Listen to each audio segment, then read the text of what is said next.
Hi guys, it's DK388 and today we've got the DJI Osmo Mobile 6. Having previously owned the Osmo Pocket 1, I thought I'd try an actual mobile phone gimbal.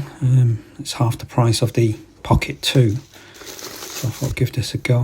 So let's do the unboxing. So starters, we've got the instruction manual and we've got like a pouch with the Osmo branding, just for keeping dust off, I presume. And we've got the Type-C USB cable, charging cable. Next we got this magnetic phone clamp with like a foam rubberized interior.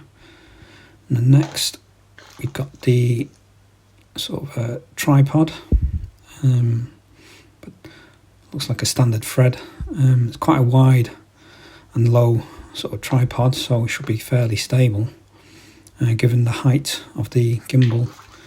And then to the main course we've got the actual gimbal itself.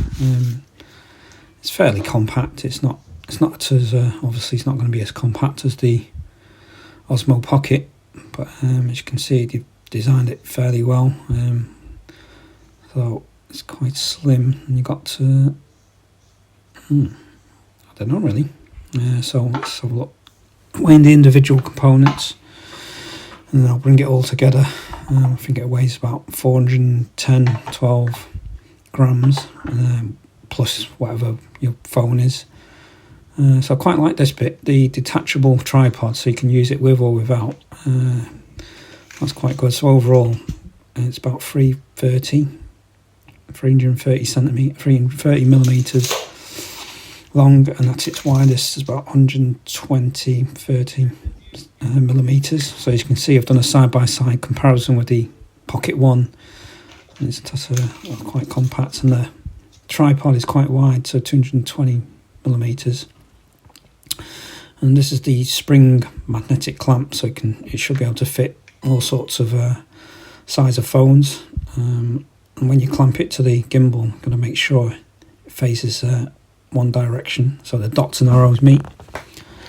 And this is the extension rod. I'm not 100% on this, especially it's quite stiff. You have to pull it out, so you have to grab the bottom motor quite hard and then pulling it out. And this is the Mimo setup.